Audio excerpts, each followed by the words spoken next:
Hey everyone, Stella here. So, remember when I promised you guys that video thing I was planning for my 200 followers? Yeah, I got a little distracted in the meantime, so put off working on cosplay stuff to start getting this um, going because I actually want to turn this video into kind of the first of a series, hopefully one that I'll keep up with in the near future. But the whole purpose of this video is to thank you guys so much for talking to me, interacting with me, and things like that. Because without you guys, I wouldn't have gotten where I am today. I've gotten a lot of criticism, a lot of feedback, but I've also made a lot of friends because of cosplaying, going to conventions, and a good majority of the people that follow on my Tumblr, on Facebook, and DeviantArt are you people that I meet at conventions. So thank you guys so much. My way of kind of repaying that is to share my feelings, my thoughts about conventions. I kind of do that already with my con reports and when I make videos talking about conventions as they happen, but this I want to be more of kind of like a solid thing where I'm looking at the past. So it may be year by year, or it might be just kind of by sections. It kind of just depends. I'm hoping this first video will be mostly about kind of my first year, year and a half of cosplaying, mainly because I don't have to explain how I got into cosplay. That is a video that I made quite some time ago, around the time I got into college, because I just needed to talk about it. Um, so I will put that link in the description below, but it's kind of something that I told only a few people, but I'm really not in the place to talk about it, because otherwise I'll just start crying. So if you guys are interested in seeing how exactly I got into it, you can go check out that video. But for now, I just want to start with kind of when I started cosplaying, what I started doing, and go from there. So I don't have pictures for everything because there were, especially some of the first few cons I went to, I took a lot of the pictures, so there's none of me. Um, Also, some of the like events and people that I mentioned, I don't really have pictures of anymore because that was before I learned to back up my pictures on CDs. So I only have some of the edited copies that I already posted on DeviantArt and Facebook and whatnot. So it'll have to work for now. More of my more recent photos I actually have the originals of, so hopefully I'll put some of those in there as well. But so go ahead and get started. So my first costume was Tifa Lockhart on my 16th birthday, right? Yes. I think it was my 16th birthday. Um, I had already been into the nerddom that whole entire school year so far, so I spent my birthday money getting fabric for Tifa. Um, I actually didn't have her completed. I still don't really have her completed to the level that I want. But the first time I had her somewhat made, I at least had the pants made. The vest was wearable. So I at least had everything ready to go by October 31st of 2009. So that's technically when I started cosplaying, but I kind of don't really count that so much because I was just kind of throwing things together. But yeah. So I wore it actually to a Halloween dance that my school had held. My friend Steph, who you've probably seen in some of our past skits, went as Zach, and then person who will be nameless for now, went with us, and she was also in cosplay as well. So we had a lot of fun at that time, just dancing and derping around. We went into the hallway outside the gym and we're just derping around, doing some pictures and whatnot because it was the first time all three of us had ever been in cosplay together, so we were really looking forward to doing it more.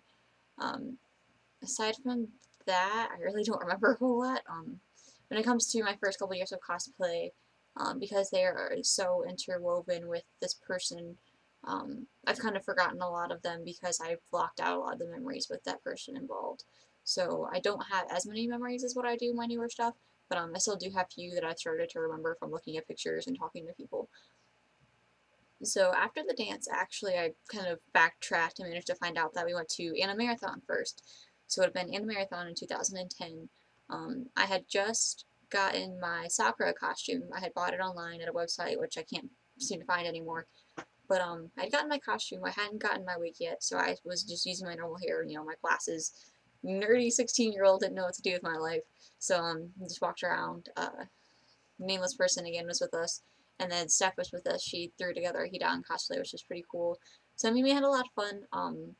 A lot of it was kind of drama filled, just because said person didn't want to listen to who had taken us, which was my aunt. She was very nice enough to take us. At that time, she took us to a lot of our conventions in the early years. So yeah, so we ended up going. I mean, it was fun for the most part. We watched the Masquerade almost every single con that we went to for like the first year, so that's what kind of nudged me to try. But after Anna Marathon, I don't have any pictures of me from it because I only had one picture and it somehow got deleted off my camera. Um, so yeah, but after that actually was Anime Punch, which I kind of consider more or less my first con, just because it was so much bigger and I actually got more of the feel of the con experience, and I loved it the instant I walked in. Walking around, I mean, we did a lot of pictures. I took a lot of pictures, and because of that, I started to edit them and put them in collages and whatnot, which I have since grown out of. But I mean, it was a lot of fun from what I do remember. I met a lot of people, and I still have a lot of those people on a lot of my social media. Don't necessarily talk to them as much anymore, but no, like I see them on occasion. There's a couple of them that I still kind of talk to, like I see at conventions, be like, hey, so we have a quick like 2-second conversation. Um, so yeah, I went as Tifa. So first time ever taking her out in public, really. So after that, I finally got my Sakura wig. So we went and did a few casual pictures with that. We were very much into doing casual closet cosplaying because we all had a lot of clothes. So we would always do a lot of kind of the closet kind of cosplays like that because it was just a lot of fun. And, you know, we were in high school. We didn't have a whole lot of responsibility. We didn't have a whole lot to do. So it was just something to keep us occupied. And we were always at each other's houses, derping around like that. So it was always a lot of fun.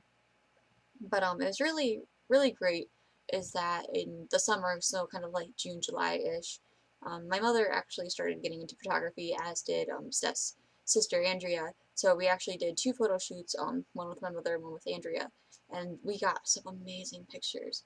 I mean, my mom wasn't overly thrilled about taking pictures of us, but she was really happy to do the photography aspect of it.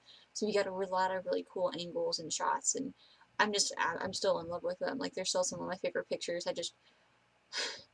Um, yeah, I mean, it was a lot of fun. We went down to the park and we went down the trail and the bridge, and it was just so much fun. It was hot though. It was very, very hot.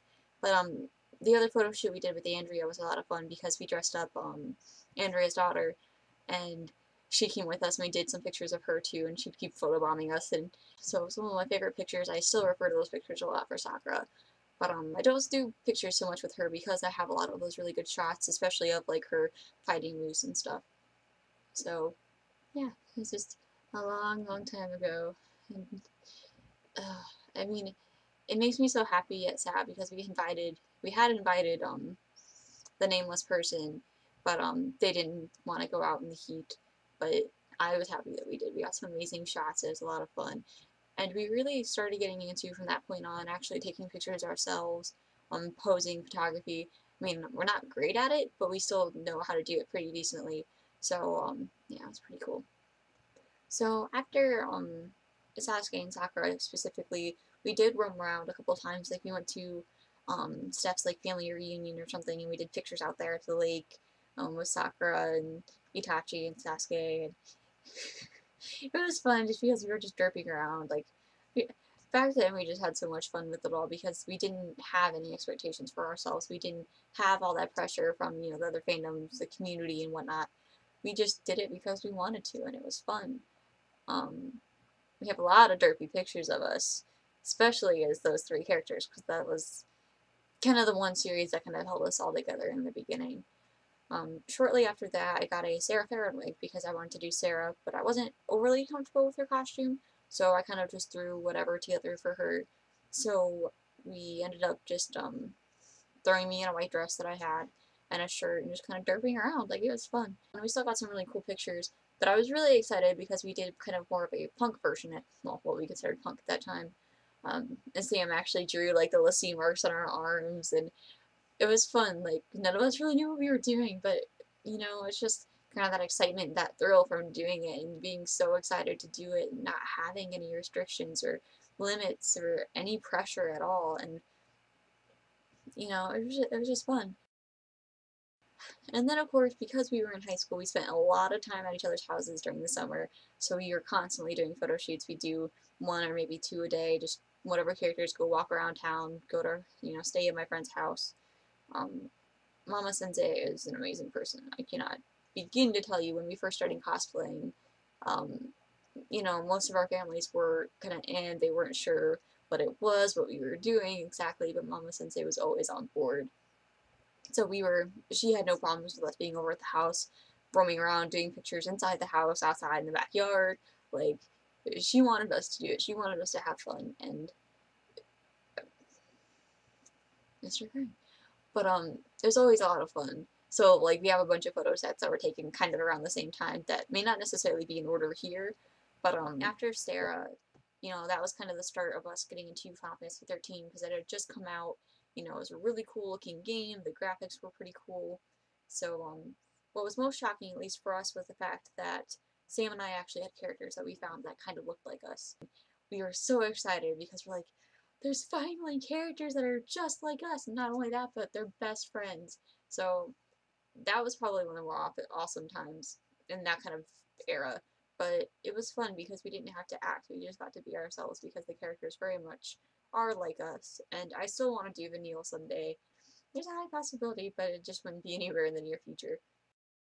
One of my favorite memories was when it's just Sam, Steph, and I just sitting in Steph's room. We're just sitting there, and I had bought a Gara plushie. Um, so I'm just sitting there. I'm like, guys, I want to cosplay Gara. Just out of nowhere, I'm just sitting there thinking, I really want to cosplay him. I want to do it. Let's do it. Like, why not? So, mind you, I'm in boxers and a tank top at this point. We're like, okay, let's do a makeup test to see how this would look. So we just grabbed some eyeliner and start plastering it on my face. But the end result for that day was kind of what got me going. So started off being extremely casual, and I didn't have a wig, so it's just my hair. But it was extremely fun because I went to GCon, Margaret Con, which was at Owens Community College at that time in 2010, and I met this Gara cosplayer, and she was so nice and so sweet, and she was nice enough to give me a couple tips on like how to do the makeup and whatnot. But it was just so much fun. After that, I decided I did want to do Gara. So I started working on the costume. I made my first gourd. Again, I didn't have my wig, so after I made it, I kind of just set it aside. But one of my favorite shoots from 2010 was when I had finished remaking Tifa's vest for like the second or third time, and I got a new wig for her, and Steph had finished fixing whatever on Zach. We're like, let's just go out and do a photo shoot. It's just a lot of fun because I finally got to try out some of Tifa's poses, and I kind of found what works for me. And after I uploaded those pictures on DeviantArt, I got a lot of great feedback from people, and it's kind of what kept me going. Like I got a lot of, you know, you make a great Tifa, especially, it meant a lot to me because at that time I didn't feel comfortable with how I looked in Tifa. I didn't think I was good enough. Like I didn't, you know, I'm not very well endowed in the chest area, so like I was always self-conscious about that. But people didn't seem to care. Like they're like, "Oh, you make a great Tifa. You did such a good job on the costume." Like I'm just like, "Okay." Yeah, so we did the Advent Children version of Tifa first. We did some outside the barn, some outside, and then we changed into, well, I changed into Crisis Core as well, into a costume that we had found at Goodwill, actually. But I was not comfortable with her original design for that outfit at all, so we just went to Goodwill and found whatever we could. And I'm actually really happy with how it came out. And I was actually really surprised because we did a lot of pictures in the barn. We also went back to the cemetery later on that day. But we did some more of like original ideas where, you know Tifa lost her mom, but you don't really see her grieving or so much. So we kind of put that in where, she was going to her brother's grave to visit, and she was leading Zack through the forest, doing her mountain guiding, and a lot of people just really liked the pictures. So, and that's where I'm gonna leave it off today. Um, I will be making more in the near future, kind of documenting from that point onward. Probably try to stop and do some more current ones, but I want this to be more of kind of like a diary. But like I said, because of Person Who Remains Nameless, I don't really remember a lot of these. Like I remember some of the photo shoots that Steph and I did, but there's just a lot of stuff I just don't remember because I kind of blocked it all out just because it was rough. Um, so again, I'm sorry I don't remember as much, but I promise as soon as we start getting into more current things, so to speak, I will probably remember more and be able to talk more about it. So those will probably be broken up into smaller sections. but this one is basically from, you know, midway 2009 to the end of 2010. So yeah. So the next one should be probably 2011. Not quite sure exactly how far we'll get in that because it just depends on how many pictures and how much I have to talk about. So yeah, so thank you guys for following me, watching me, everything.